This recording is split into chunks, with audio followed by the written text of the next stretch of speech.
seharusnya kita umat ini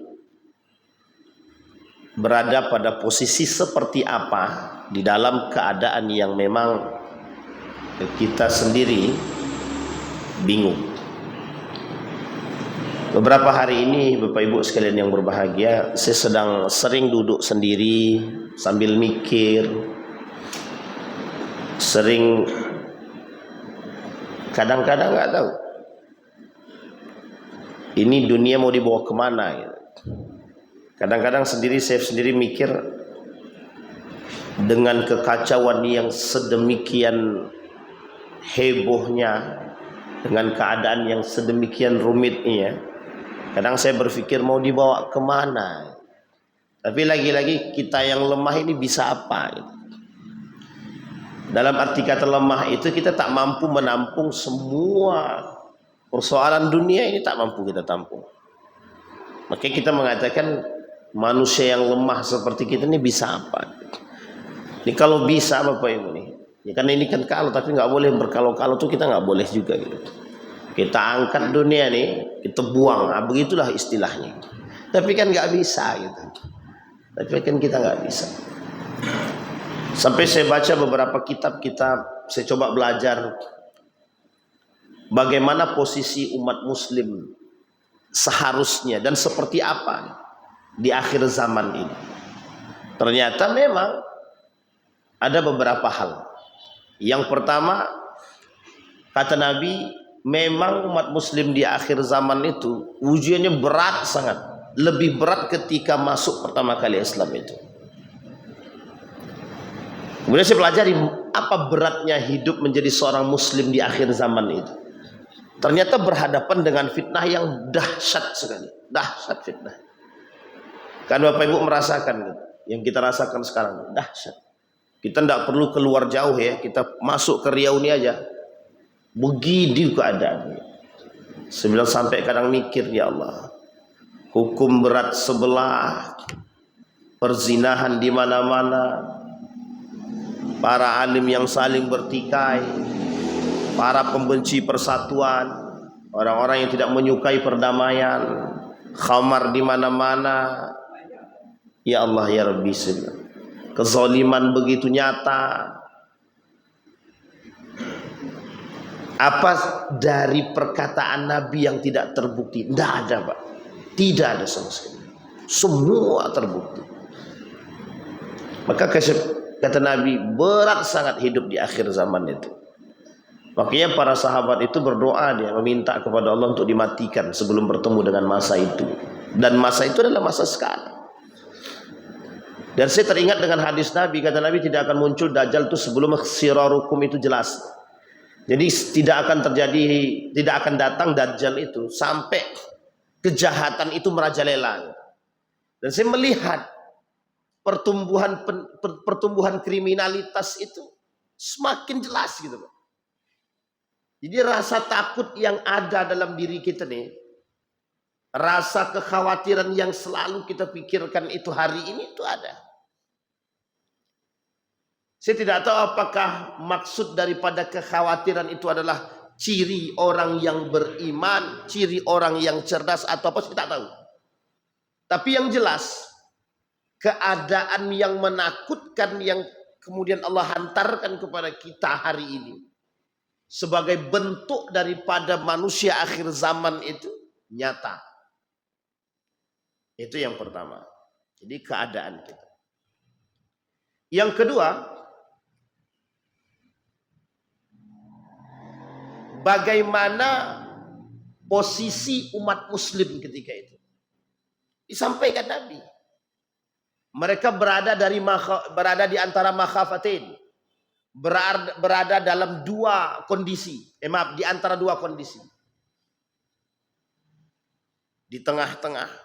Artinya manusia, orang-orang muslim ketika itu berada dalam posisi yang berat. Berbuat baik salah, berbuat buruk salah. Kalau dia menentang keburukan, dia bermasalah. Kalau dia melakukan kebaikan, dia bermasalah. Bapak Ibu merasakan nggak begitu? Jadi orang jujur salah, jadi orang tak jujur salah. Gitu. Contohnya, misal ada salah seorang di antara kita dijebak untuk menjadi koruptor. Tidak koruptor, salah. Koruptor, salah. Tidak korupsi, kita dijebak jadi dianggap korupsi. Coba bayangkan. Padahal kita nggak korupsi. Artinya mau untuk tidak korupsi. Tapi kita dijebak korupsi. Mau kita korupsi. Ya jelas-jelas salahnya. Jadi berada pada posisi yang berat. Maka kondisi yang kedua ini. Kata Nabi, poin kedua ini adalah kondisi umat muslim pada saat itu. Baina al-makhafatin. Berada di antara dua kondisi. Sampai Allah bilang begini dalam Al-Quran, ya ayyuhalladzina amanu la tattakhidhu bitanatan min dunikum la ya'lunakum khabala wa dhu ma'anittum qad badatil baghdha min afwahihim wa ma tukhfi sudurhum akbar qad bayyana lakumul ayat in kuntum ta'lamun in kuntum ta'qilun. Kata Allah, posisi pada saat itu yang akhir zaman sekarang nih, itu dibutuhkan betul kecerdasan dalam memilih kawan. Sampai para ulama bilang nih, jangan salah pilih kawan. Saya tidak sedang kemana-mana ya Bapak Ibu ya. Sedang tidak kemana-mana. Buktinya kan salah pilih kawan masuk juga kita kan. Karena musuh tak nampak, teman tak jelas. Jadi musuh, tidak tahu sekarang nih Pak, mana musuh, mana, tidak tahu kita. Maka tolak ukur hari ini yang bisa kita jadikan sandaran untuk apakah dia ini pantas jadi kawan atau tidak itu. Selain daripada kecerdasan yang harus kita miliki untuk memilih, kita butuh keimanan dan yang ketiga yang paling baik. Selain dari ilmu iman, berprasangka baik. Aku udah berprasangka baik, Ustaz, awak pun kena juga katanya. Udah prasangka baik tapi kita kena juga.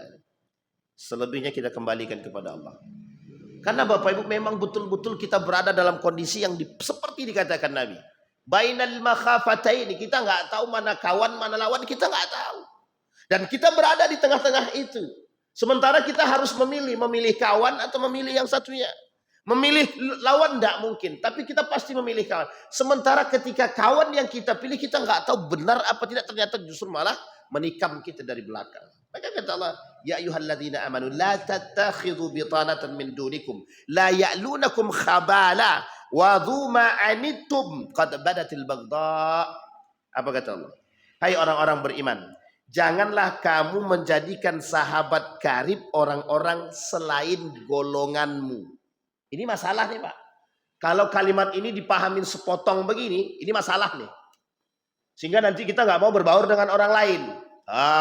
Selain daripada kelompok masjid ini kita nggak usah berbaur lagi. Itu cuma di sini. Masalah.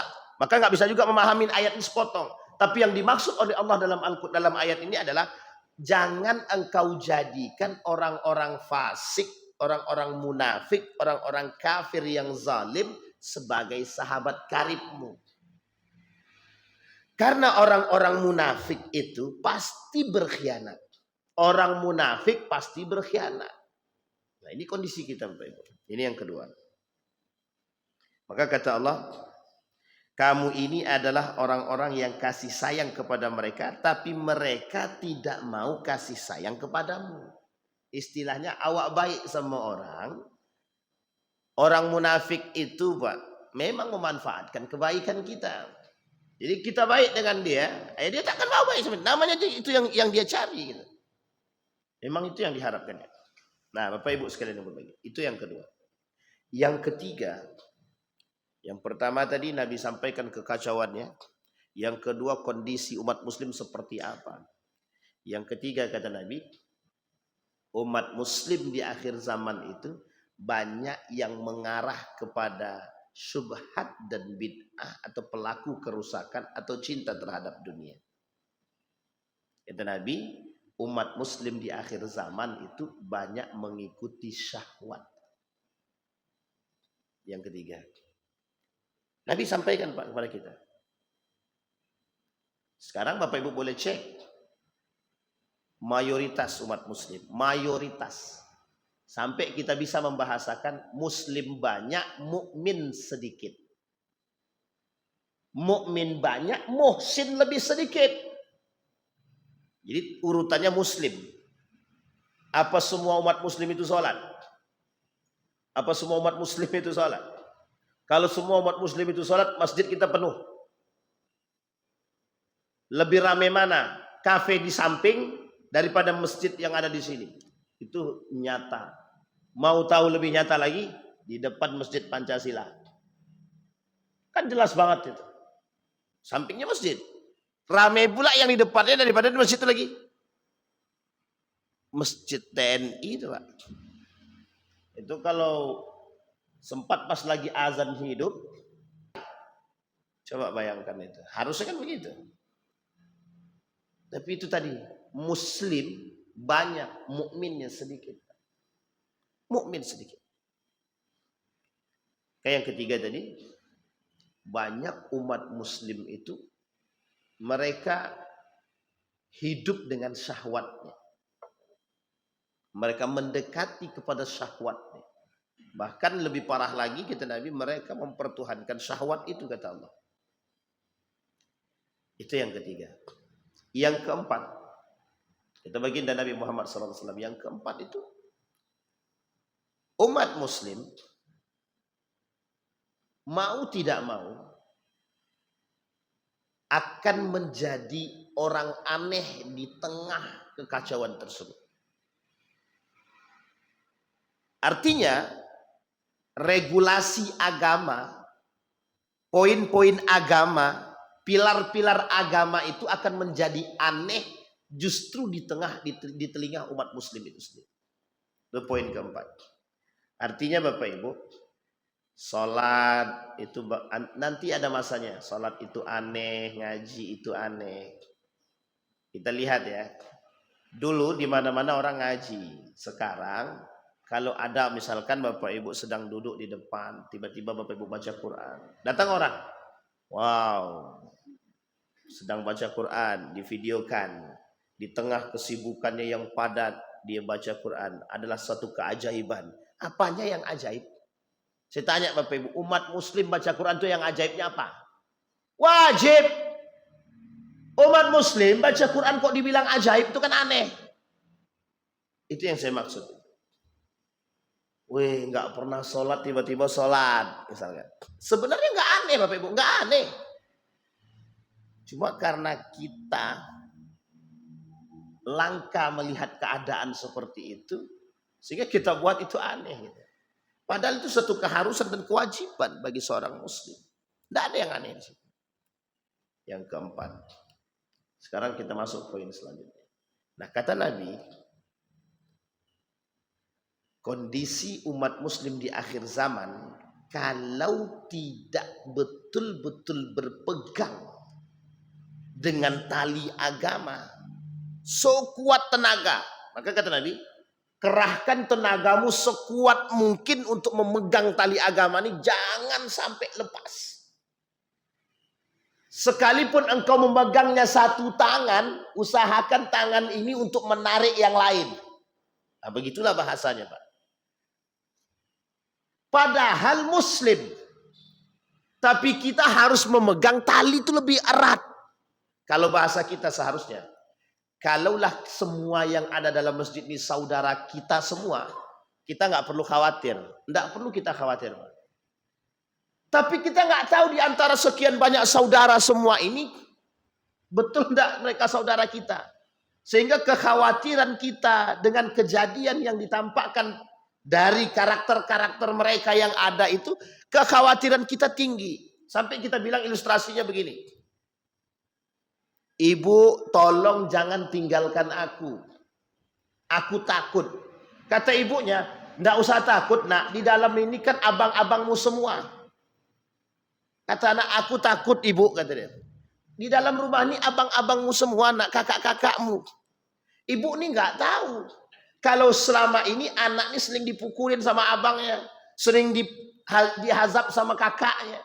Sehingga kan ada kekhawatiran dan rasa takut, trauma yang besar. Nah begitulah kondisi kita di akhir zaman. Bagi yang sadar itu.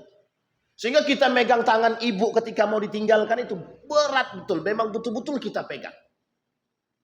Itu bahasanya, Pak. Sehingga kekhawatiran dan ketakutan itu betul-betul terasa. Itu yang saya rasakan.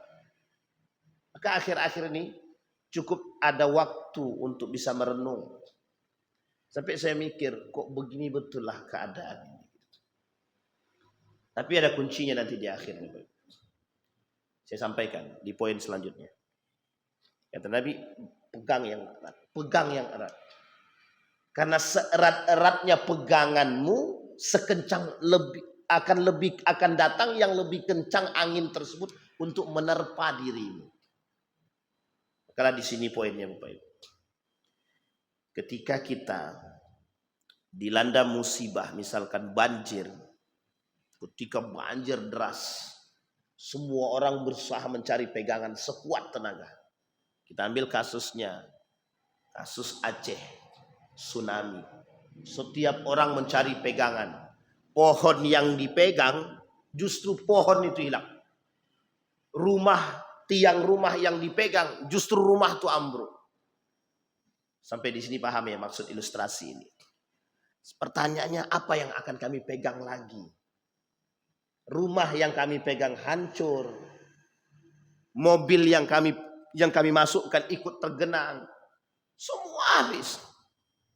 Tapi unik ya, ketika tsunami kemarin, masjid, ada orang di dalam masjid justru selamat.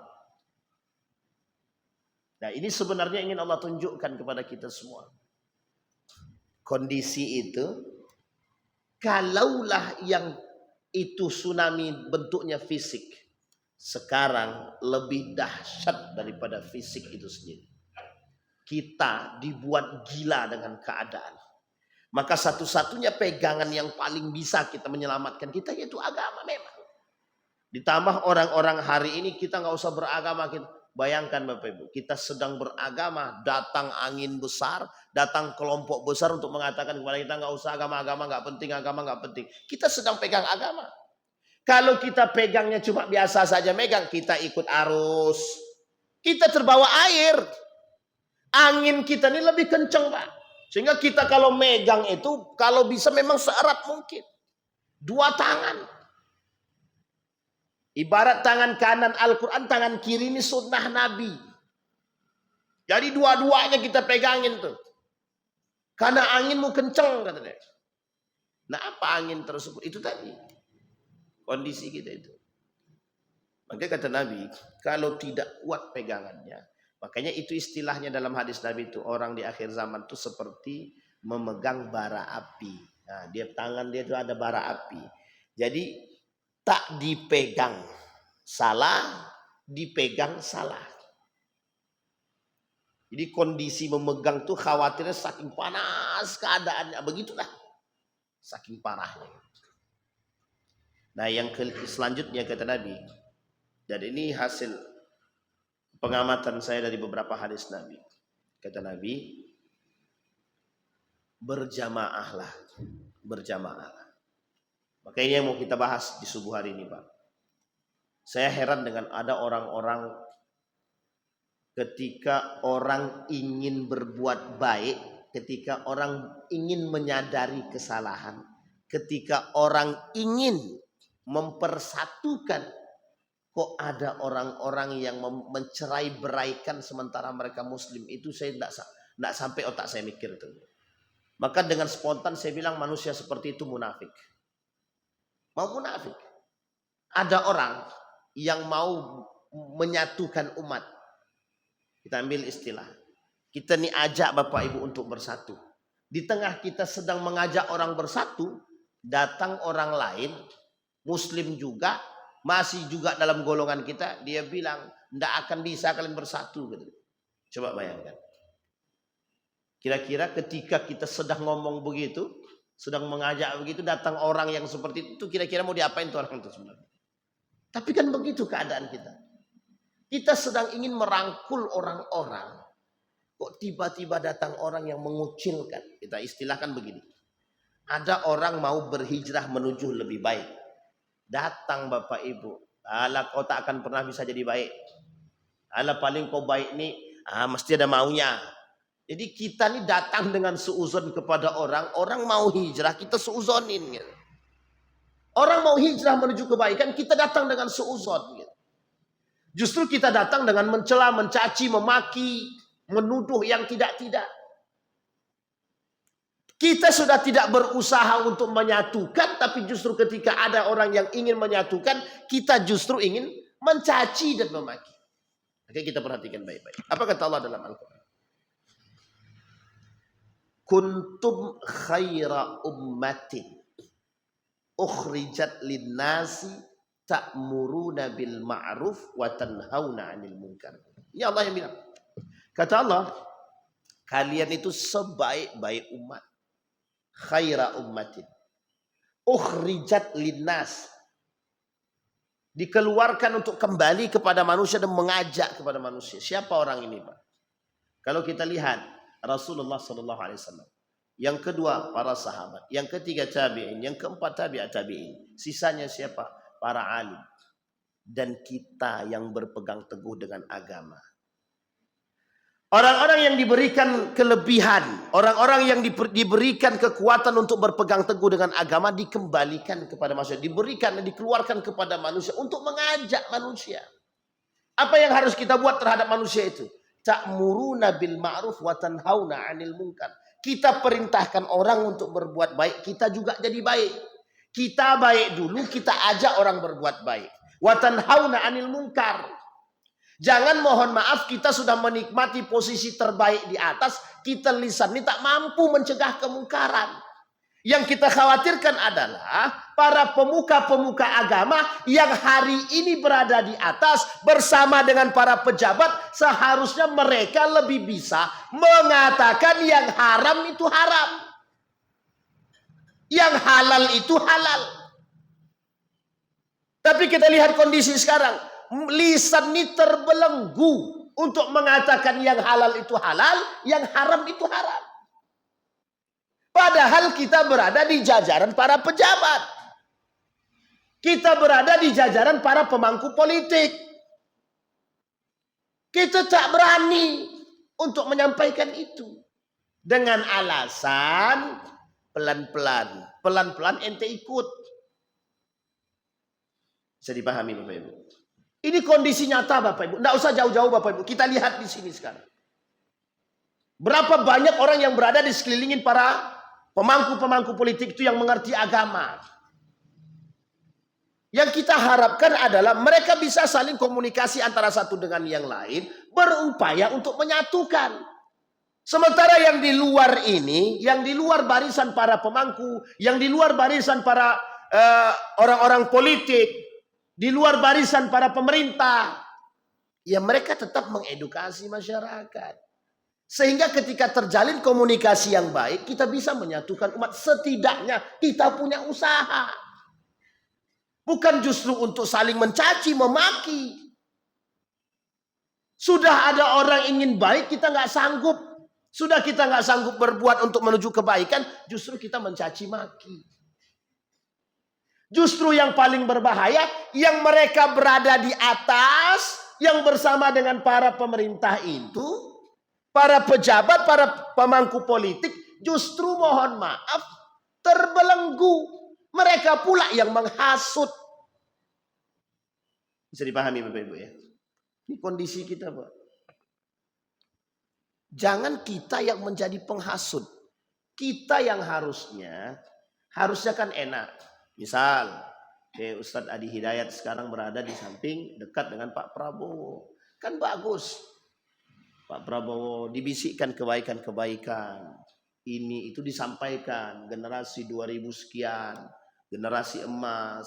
Persatuan. Selalu ini enak Pak. Bagus.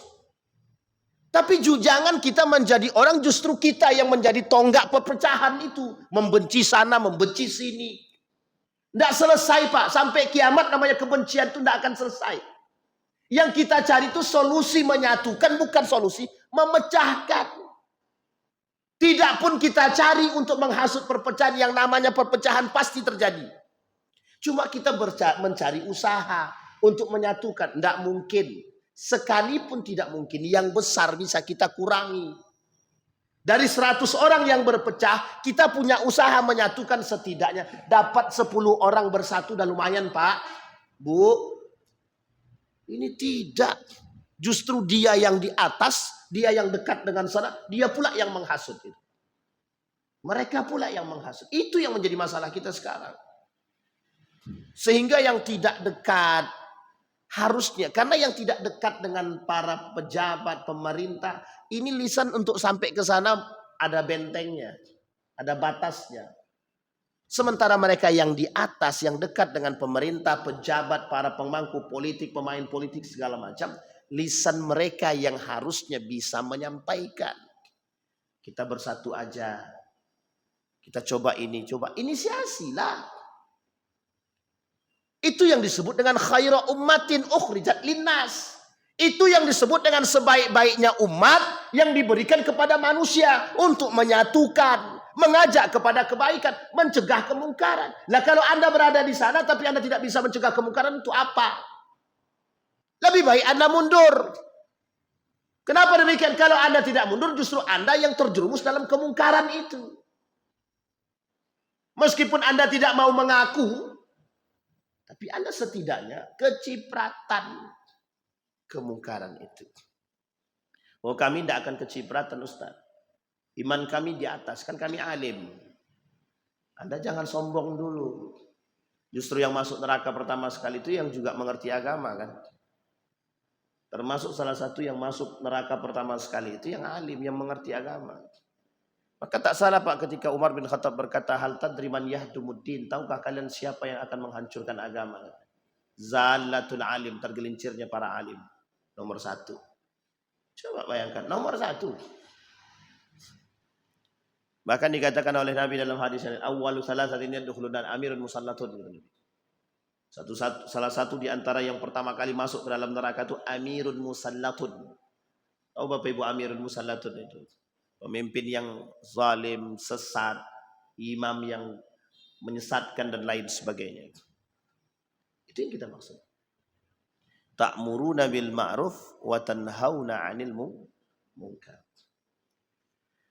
Wa tu'minuna billahi walau amana ahlul kitabi lakana khairan lahum bal huwa syarrun lahum. Lakana khairan lahum minhumul mu'minuna wa aktsaruhumul fasiqun, kata Allah. Apa kata Allah? Wa tanhauna 'anil munkar. Kalian mengajak mereka, mencegah mereka daripada kemungkaran dan ajak mereka beriman kepada Allah. Kata Allah, walau amana ahlul kitab. Sekalipun orang-orang ahlul kitab itu beriman, lakana khairan lakum, mungkin dianggap lebih baik daripada kalian. Apa kata Allah? Minhumul mu'minun, sebagian mereka akan beriman. Wa aktsaruhumul fasiqun, dan kebanyakan dari mereka fasik. Kebanyakan dari mereka fasik. Sekarang kita cek dulu. Apa yang disebut dengan fasik itu? Fasik itu Bapak Ibu, tahu dia kewajiban tapi dia tak jalankan. Nah, itulah yang saya sebut dengan umat muslim ini banyak, tapi yang sholat itu sedikit. Yang mukmin itu sedikit. Nah, yang tidak sholat, tahu kewajiban sholat. Yang tidak puasa, tahu kewajiban puasa. Yang tidak zakat, tahu kewajiban zakat. Fasik namanya. Contohnya, tahu kalau jujur itu baik, tapi dia tak jujur. Fasik namanya. Bisa dipahami Bapak Ibu ya? Tahu dia, jujur itu baik. Jujur itu wajib. Tapi dia tak jujur. Namanya fasik namanya. Di bawah fasik itu, di atas fasik itu, ada namanya munafik namanya. Apa namanya? Nah, siapa munafik itu? 1, pendusta. Dan kita bahas di sini 20-30 tanda orang-orang munafik itu. Tapi kita ambil secara garis besar. Tahu dia Pak, dosa dusta itu, tapi dia berdusta dia. Itu munafik dia. Tapi ada yang lebih berat di antara itu Pak. Mengingkari kebenaran, mengingkari kebaikan. Contoh, jujur itu baik. Wajib Pak kita niat. Enggak wajib kita tuh jujur. Kita harus tengok-tengok kondisi juga kalau mau jujur itu. Nah, ini sering-sering kita dengar ya Bapak Ibu. Sering kita dengar kalimat ini. Kalau baik itu tengok-tengok kondisi. Tengok-tengok keadaan. Jangan asal baik-baik aja. Pernah enggak Nabi mengajarkan begitu? Pernah enggak para sahabat mengajarkan begitu? Enggak usah Nabi lagi, para sahabat. Pernah nggak para sahabat mengatakan baik itu tengok-tengok kondisi. Kalau orang itu kaya kita baik, kalau orang itu miskin kita buang. Pernah nggak begitu? Nggak pernah Pak. Bahkan dampak daripada perkataan tersebut, kita baik itu, baiknya kita sekarang mesti kita membedakan. Makanya saya berani katakan, kalau yang datang pejabat ke rumah kita, karpetnya merah disediain makanan, tak ada duit pun kita bisa berani ngutang. Kalau yang datang orang tak mampu kita usir. Belum dia masuk ke pekarangan rumah, siapa gawe maling? Coba bayangkan. Dan kondisi ini nyata dan fakta saya temukan. Coba bayangkan Pak. Baru masuk, dianggap maling. Padahal mau ngantar surat undangan Pak. Dikiranya mau minta, mau ngemis. Coba. Manusia sekarang ini lebih berbahaya. Bahaya. Tapi coba yang datang. Yang datang Pak, jangankan anggota dewan yang datang lagi, camat, nggak usah camat lah, Pak Lurah, Pak Lurah mau datang ke rumah nih, wah di calling tetangga suruh datang, makan bareng kita makan bareng, duit tak ada pun rela minjam. Tapi coba yang datang orang tak mampu. Sekarang saya ajak Bapak Ibu berpikir, kalau yang datang lurah, yang datang orang terhormat, kita sedemikian rupa, bahkan kita rela ngutang. Banyak duit kita keluar kita rela. Coba lihat. Kalau yang datang orang tak mampu. Padahal yang datang padang cuma 2 orang. Kita kasih aja makan. Kita mohon maaf ini kasar nih Bapak Ibu. Mohon maaf kasar nih. Semiskin-miskin. Kita buatkan dia mie rebus telur. Kira-kira senang gak tuh? Tersenyum gak dia? Sekarang saya tanya tuh. Pahala gak kita begitu tuh? Dua-duanya sama-sama pahala Pak. Ketika kita menyambut tamu dengan baik. Siapapun mereka. Itu Pak. Mau orang kaya, mau orang terhormat atau tidak. Itu tetap pahala dua-duanya Pak. Tapi kalau kita lihat ya Pak, mana yang lebih banyak keluar duitnya? Yang pertama apa yang kedua? Yang orang terhormat datang atau orang yang biasa? Gitu? Yang dalam pandangan kita. Kan dalam pandangan kita mereka terhormat. Belum tentu Pak. Saya tanya Bapak Ibu. Para koruptor-koruptor itu, sebelum dia masuk penjara, terhormat gak tuh? Kalau datang ke rumah kita terhormat gak? Terhormat kan? Tapi sekarang di mana deh? Dibui Pak. Dalam penjara. Kami dizolimi. Ya memang. Gara-gara ente zolim, ya ente dizolimi balik. Bisa dipahami Bapak Ibu ya. Kadang begitu gitu. Kita ini manusia kadang pilih-pilih deh. Mana yang artinya sederhananya begini. Manusia sekarang. Mana yang menguntungkan. Nah itu dia. Mana yang membuat kami terhormat. Bangga kita. Bangga sekali kita. Kalau rumah kita diinjak presiden ya kan. Tapi kita nggak tahu. Itu bangga Pak. Kalau ada orang datang ke rumah kita. Kalau orang soleh yang datang ke rumah Bapak Ibu. Bangga Bapak Ibu. Senang hati Bapak Ibu. Didoakannya. Itu mantap Bapak Ibu. Kalau Bapak Ibu, mohon maaf ya kasarnya. Kalau Bapak Ibu berbangga. Masih mending lah. Ini yang masuk ke rumah Bapak Ibu. Mohon maaf. Pelaku korupsi. Justru ternyata mau ngasih duit korupsi ke situ. Dia bawa dosa. Dia cipratin dosa ke rumah kita gitu. Bangga pula kita gitu. Itu yang kita maksud. Coba nalar berpikir kita ini harus kita perbaiki. Biar kita ini kadang-kadang perlu sehat Pak. Nah kita lihat. Wa hadhil khairiyah laha mawsifat wa anasir. Mawasifatun wa anasir. Kebaikan-kebaikan model karakteristik baik ini itu ada macamnya, ada bentuknya. Ta'muruna bil ma'ruf wa tanhauna 'anil munkar. Ini dua ini yang paling berat Pak. Nabi sampai bilang begini kata Nabi di akhir zaman. Kata Nabi Muhammad, "Laisa minna man lam yarham saghirana wa yuqir kabirana." Tidak dari golongan kami orang-orang yang tidak lam yarham, saling menyayangi, yang tidak menyayangi orang-orang yang di bawahnya dan tidak menghormati orang di atasnya. Misal saya anak muda, tidak menghormati bapak ibu yang tua-tua, berarti saya bukan dari golongan Nabi. Nanti kita jelasin. Yang kedua, bapak ibu tua tidak menghormati, tidak menghargai kami yang kecil-kecil ini. Bapak ibu tak termasuk golongan yang sama. Nah, yang ketiga, ta'muruna bil ma'ruf wa tanhauna 'anil munkar.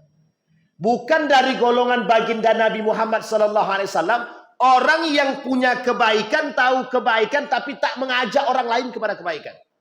Bukan daripada golongan Nabi, dia nampak kemungkaran di depan mata, tapi dia tak berani meninggalkan kemungkaran itu dan tidak berani melarang orang atau mencegah orang lain untuk kemungkaran. Bukan dari golongan Nabi. Kenapa kau tak kasih tahu jangan korupsi? Enggak berani. Aku masuk tenaga ahli itu dari dia. Gimana coba itu? Misal, Bapak Ibu, ya, jadi tenaga ahli misalnya, dimasukkan oleh Pak Azwardi sebagai tenaga ahli Masjid Al-Mujahidin. Kira-kira nih, kira-kira aja, kira-kira. Kalau Pak Azwardi salah, kan tadi Bapak Ibu nggak dapat kerjaan, tiba-tiba dapat kerjaan kan begitu. Pak Azwardi salah, diambil oleh Pak Azwardi. Nauzubillah, nauzubillah. Pokoknya ini contoh aja nih. Diambilnya duit masjid, dipakai sendiri, dipakainya, pinjam dulu lah, meskipun nanti diganti, tapi dipinjamnya gitu. Bapak Ibu yang tadi, yang berada sebagai asistennya dia, tahu kalau itu salah, tapi kenapa kau tak ingatkan? Tak enak lah, aku dapat kerjanya dari dia, dan alhamdulillah dapat kerja. Nanti kalau aku beginikan sama dia, nanti aku dibuangnya, tak jadi dapat kerja. Paham saya maksudku? Bisa dimengerti ya? Jadi gimana kita mau ngomong? Tersandra. Jadi itu. Akhirnya lisan kita tidak bisa berkata tanhauna 'anil munkar itu tidak bisa. Tidak bisa kita tanhauna 'anil munkar itu. Berat. Karena lisan kita terbelenggu. Kita tersandra. Kondisi itulah yang paling banyak kita temukan di akhir zaman. Dan kondisi itulah yang menyebabkan kenapa orang-orang yang tersandra itu tidak berbicara. Dan kondisi itulah yang pada akhirnya membuat tersebar luasnya kemungkaran dan kefasikan itu. Kenapa? Yang tadinya orang yang punya potensi untuk menyampaikan terbelenggu, akhirnya tak bisa menyampaikan, akhirnya kemungkaran dan kefasikan itu berjalan mulus sesuai dengan yang mereka inginkan. Makanya kata iblis begitu. Jalannya begitu. Kalau iblis menentang langsung, misal ada orang soleh, orang alim, ditentang langsung sama iblis, mental nggak tuh? Mental Pak. Makanya ceritanya ada seorang pemuda lihat ada orang nampak pergi ke salah satu tempat para pemuja penyembah pohon. Ketika hendak sampai dekat pohon orang-orang yang menyembah pohon, datang iblis. Berkelahi dengan iblis Pak, kalah iblis tadi. Karena niat awalnya tulus Pak membersihkan itu daripada kesyirikan. Singkat cerita, ini ceritanya masyhur ini. Singkat cerita kata iblis tadi begini. Kalau begitu begini aja lah. Jangan kau hancurkan pohon itu lagi. Pokoknya setiap hari di bawah bantalmu kau akan temukan 2 dinar. 2 keping emas akan kau temukan. Pemuda tadi yang hatinya ikhlas tadi untuk memberantas kesyirikan tadi, tergiur Pak. Padahal hanya bagian kecil dari rasa dalam hatinya. Dia kata, oke lah kalau begitu. Jangan bohong. Hari pertama balik ke rumah ternyata benar Pak. Di bawah bantalnya dapat 2 dinar, 2 keping emas. Bangga gak Pak? Senang gak Bapak Ibu? Dapat 2 keping emas itu. Waktu itu kalau kita hitung 1 dinar itu sekarang paling sekitar 4 jutaan. Berarti 8 juta per hari. Kalau 8 juta per hari kali sebulan berapa tuh? Kan begitulah bahasanya kan. Per hari loh 8 juta itu. Baik. Senang Pak. Pada hari ke-7 ditengoknya Pak, tak ada lagi. Hari kedua tak ada, hari ketiga tak ada setelah itu. Ngamuk dia Pak, diambilnya kapaknya, berangkat lagi ke tempat yang tadi Pak. Ke tempat pohon tadi. Mau akan aku habisin sampai akar-akarnya. Dilawan, dihadang sama iblis. Ketika ketemu dengan iblis, kalah dia Pak. Kalah pemuda ini. Dijawab sama iblis. Pertama kali kau datang, kau murni karena Allah, kata dia. Yang kedua, kau sudah tak murni karena Allah. Sudah tak murni. Karena kau tak temukan dinar di bawah bantalmu, makanya kau datang ke sini kembali. Coba bayangkan. Iblis bisa menghasut dengan model begitu. Kalau iblis tentang langsung, orang alim, berhadapan langsung, kalah dia. Tapi coba lewat main dunia. Kan begitu gejolaknya Pak. Gejolak duit, lisan terbelenggu. Maka kalau Bapak Ibu, hampir sulit kita temukan orang-orang yang mengatakan an-nahyu anil munkar dimanapun. Tidak hanya di sini, dimanapun. Itu biasa. Karena kita dibelenggu dengan hal-hal demikian. Ini saya cerita sama Bapak Ibu. Menurut Bapak Ibu, yang kami sampaikan ini keras seperti ini. Keras atau tegas? Antara dua-dua itulah ya. Saya pernah sampaikan Pak. Ada orang minta, Ustaz, isi kajian tempat kami boleh Ustaz? Saya sampaikan, Bapak agak tegas dan keras. Bapak boleh cek dulu videonya. Setelah ditengok videonya, Ustaz, ada rekomendasi Ustaz yang lain gitu. Coba bayangkan. Ada rekomendasi Ustaz yang lain gitu deh. Kenapa Pak? Saya bilang, kayaknya masjid kami tak berani begitu Ustaz, keras sekali gitu. Tegas betul. Sebenarnya mudah aja, tinggal turunkan volumenya, selesai. Tinggal turunkan. Cuman kan nggak bisa begitu. Dia takut kecolongan. Takut kecolongan. Hampir 1 pekan yang lalu, kami ngisi kajian di daerah, bukan 1 pekan, beberapa waktu yang lalu. Di daerah Jalan Riau. Ini punya Bang Ardi ini. Itu video Pak Azwardi. Baru diangkat, langsung keluar Pak, peringatan. Video itu baru diangkat, baru diupload, sudah tentang peringatan. Apa peringatannya Bang? Nggak boleh diupload. Coba bayangkan. Jadi kita nih sudah diawasi. Dunia ini sudah diawasi Pak. Bukan saya Pak, Bapak Ibu semua kita nih. Kita ini sudah diawasi. Makanya kita sekarang mau ngapain? Kita mau ngapain gitu. Itu bahasa Nabi tadi kan. Bahkan bahasa kita sekarang nih, kita nih dunia ini mau dibawa kemana gitu. Kalau bahasa istilahnya sekarang, kalau bisa jadi Superman, jangan Superman lah, Superboy. Mau kita angkat dunia nih Pak, kita lemparkan tuh ke sana sekalian. Begitulah istilah kita sekarang. Kita enggak Superboy Pak, kita enggak Superman, enggak superhero. Tapi kita bisa menjadi superhero. Kapan kita menjadi superhero? Yang berpegang teguh dengan agama tadi. Coba bayangkan. Sulit Pak, hidup sulit. Nah sekarang salah satu cara yang paling kuat hari ini Pak, yang paling kuat hari ini, itu satu Pak. Kita satukan umat dulu. Kalau kita sudah bersatu baru kita kuat Pak. Kalau enggak kita lemah terus sampai kapanpun. Minimal Pak, minimal banget. Luar sini nggak mau bersatu, udah yang di sini aja Pak. Itu minimal Pak. Makanya kata Nabi, yang bisa orang-orang yang dikembalikan kepada manusia itu orang seperti apa? Yang teguh pendirian itu. Makanya kita kelak tuh aneh. Aneh banget. Orang lain sudah sampai, orang lain semua korupsi, kok dia aja yang nggak mau korupsi. Coba Bapak Ibu bahas sekarang itu. Jadi orang yang nggak korupsi itu jadi aneh dia. Bingung dia. Sekarang aku nih nggak korupsi, tapi kok kayak nggak punya kawan ya gitu. Paham ya Bapak Ibu ya? Aku nih nggak maling, tapi kok kayak nggak punya kawan. Karena yang satu ngajak maling kita nggak mau, yang sono ngajak maling kita nggak mau. Akhirnya kita nggak punya kawan. Kenapa? Karena kawan lain maling semua. Nah kira-kira di tengah seperti itu kita aneh nggak tuh? Kita jadi aneh sendiri Pak. Maksudnya apa? Aneh di tengah kemaksiatan karena kita nggak ikut maksiat gitu. Astagfirullahaladzim. Baik. Fa in takhallafa unsur min hadhihi al-anasir in halat ankumul khairiyah. Apa kata Nabi? Kata Syekh Mutawalli Syar'i. Kalau salah satu di antara dua ini, ta'muruna bil ma'ruf wa tanhauna 'anil munkar. Salah satu di antara dua ini tidak kamu lakukan, maka tidak bisa engkau mendapatkan kebaikan. Bahasa kasarnya gini. Bapak Ibu nampak kemungkaran tapi tidak Bapak Ibu cegah. Tidak Bapak Ibu cegah. Ingat ya, tidak Bapak Ibu cegah. Berarti bahasa sederhananya tidak beriman. Tidak beriman. Ada orang di depan, nah ini makanya kenapa jamaah tablik itu mengamalkan ini. Diajak semua orang, diajaknya ke masjid. Mau siapa kek terserah. Kafir-kafir pun diajaknya sekali. Diajaknya masuk Islam. Kita perlu belajar Pak dari mental-mental mereka setidaknya untuk berdakwah itu. Karena mental mereka kencang juga itu Pak. Diajaknya ke masjid. Ayo kita ke masjid.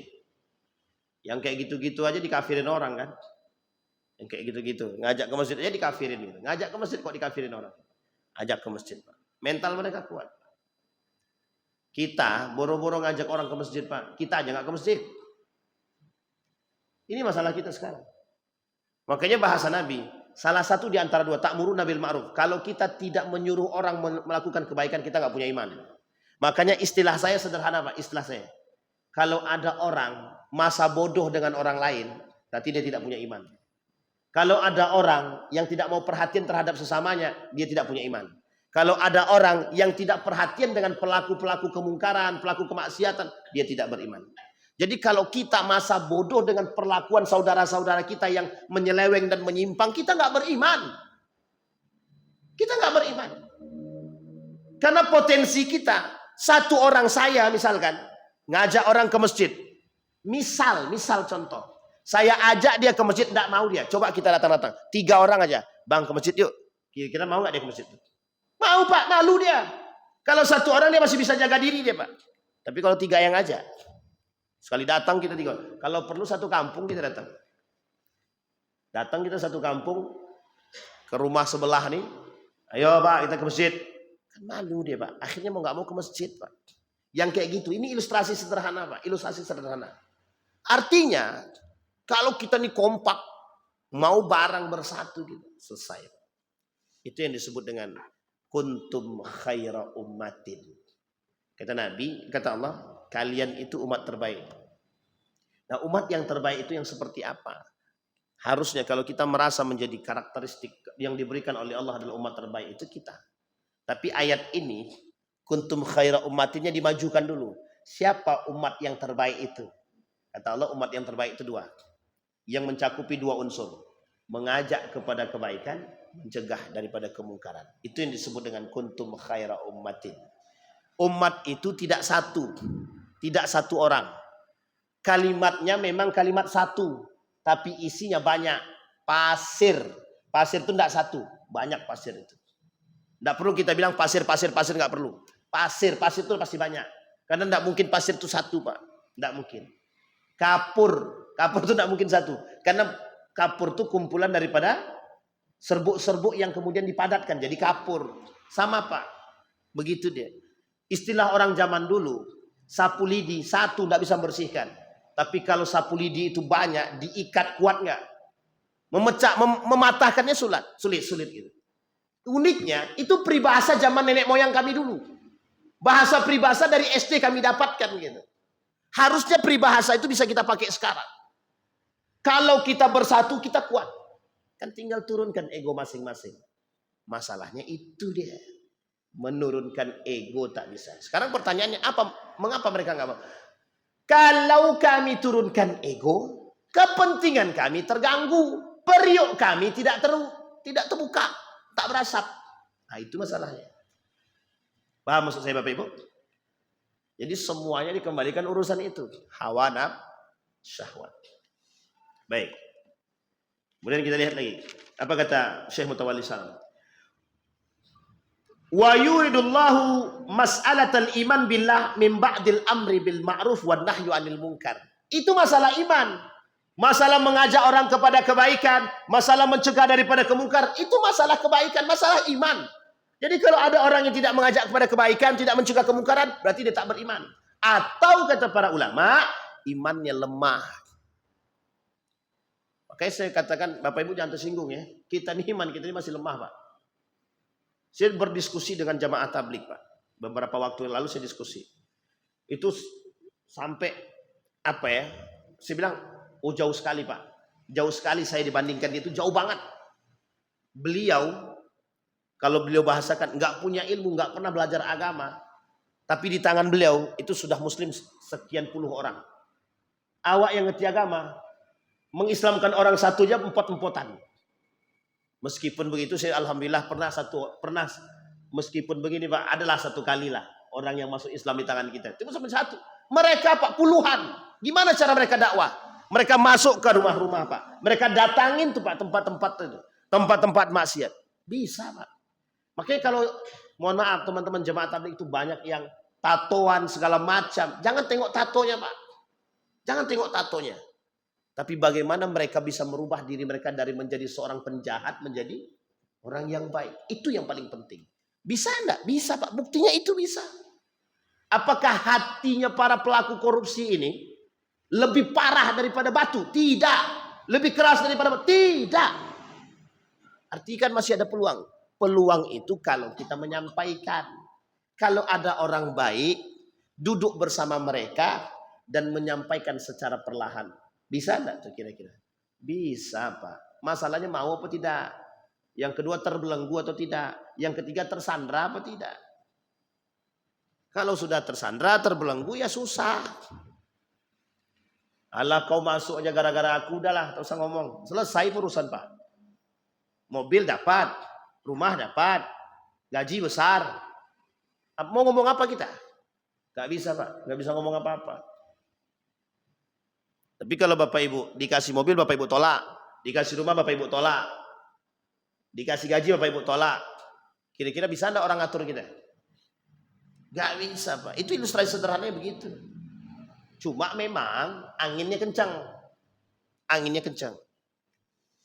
Maka karakteristiknya adalah iman. Katanya membentuk. Maka kata Syekh Mutawalli Sa'rawi, butuh kekuatan, kekompakan, kebersamaan untuk membentuk karakter masyarakat ini biar bisa saling kompak. Nah tujuannya cuma satu. Tujuannya adalah bagaimana mengembalikan. Kita sebenarnya nggak pengen, bukan tujuan Islam itu bukan mengembalikan nilainya itu. Tapi kita lebih kuat ketika kita bersama. Ketika sendiri kita nggak kuat Pak. Kita nggak kuat. Saya pernah cerita dengan Ustaz Misran.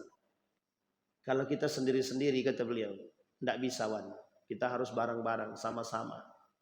Pejabat kerjasama dengan para alim ulama. Para alim ulama mengajak masyarakat. Para pejabat, pemimpin. Duduk bareng dengan para alim dan para tokoh-tokoh masyarakat. Satukan visi. Tapi jangan kebanyakan duduk. Kebanyakan duduk capek, pinggang. Tak jadi gerak kita. Betul Pak. Betul itu kata Ustaz Misran, betul Pak. Benar Pak, yang disampaikan itu betul. Jadi kalau kita bareng-bareng kita kira-kira kuat nggak? Kuat Pak, kuat. Yang terstruktur aja bisa kita lawan, gitu. Apalagi yang tidak. Gitu. Tapi kan lagi-lagi kita perlu bersama. Jangan kita bersama datang manusia munafik kemudian menghasut. Ini yang menjadi masalah kita. Kedengkian yang tidak pernah bisa kita hilangkan. Apa kata Nabi? Inna awwalan nas yuqda yaumal qiyamati alaihi rajulun. Nanti kata Nabi di akhir zaman itu ada orang-orang yang pertama kali masuk neraka. Yuqda yaumal qiyamah. Masuk neraka pertama kali itu yang satu orang-orang pura-pura menjadi mujahid, pura-pura bersungguh-sungguh. Ini yang saya maksud Pak. Jadi ada orang kami di atas ini Wan sedang berjihad untuk biar mereka sadar. Kalau bahasa saya pura-pura jihad lah. Tapi kan kita perlu berhusnuzon. Alhamdulillah. Tapi kok setahun, 2 tahun, 3 tahun, 4 tahun, 5 tahun kok dia yang ikut gitu. Itu masalah. Kalau tidak Imam Al-Ghazali itu. Imam Al-Ghazali. Duduk bareng pemerintah Pak. Dia bersama pejabat Pak. Bersama pejabat. Imam Al-Ghazali itu bersama pejabat. Tapi ketika pejabat itu menyeleweng. Pemerintah itu menyeleweng daripada jalur yang sesungguhnya. Ditinggalkan sama Imam Al-Ghazali. Ditinggalkan sama Imam Al-Ghazali. Kata Imam Al-Ghazali ini nggak bisa. Udah nggak bisa diatur. Lah kalau harusnya begitu. Kalau sudah nggak bisa diatur, sudah keluar dari jalur syariat Islam, keluar. Ini nikmat Pak. Kalau keluar kita mobil diambil orang, rumah dinas nggak dapat, ya selesai. Bisa dipahami MPB. Lidah ya. Yang kedua, pura-pura dermawan. Orang yang pura-pura mujahid, orang-orang yang pura-pura dermawan, orang-orang yang pura-pura berilmu. Dia bilang kami berilmu karena Allah, untuk Allah, mengajarkan Al-Quran karena Allah. Tidak, kata Allah, kalian dusta. Kami ini berjihad karena Allah, kata Allah, engkau dusta. Semua dianggap dusta sama Allah. Kenapa? Karena Allah tahu hati manusia. Oke, lagi-lagi saya katakan sama Bapak Ibu semua, kita tidak punya kepentingan selain daripada iman. Tidak punya. Kita tidak punya kepentingan kepada manusia siapapun selain daripada persaudaraan sesama. Selesai, Pak. Kita cuma pengen kita bareng-bareng di surga. Kalau saya tak Bapak Ibu temukan saya di surga, Bapak Ibu kan tinggal calling, tinggal bilang sama Allah, ya Allah, dulu Ridwan itu bareng kami. Bisa Bapak Ibu panggil? Bisa, Pak. Itu tujuan kita berjamaah. Kuat kita, Pak. Kuat. Bahkan di hadapan Allah saja Bapak Ibu bisa bersaksi, ya Allah, kami tidak melihat Pak Azwardi, itu ketua masjid kami. Kok nggak ada di sini, dia yang ngajak kami kajian, Pak.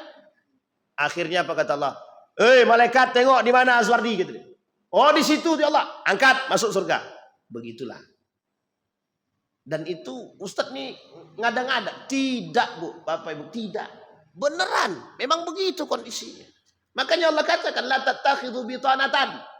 Jangan kalian cari kawan yang mengajak kesesatan, tapi cari kawan yang mengajak ke kebaikan.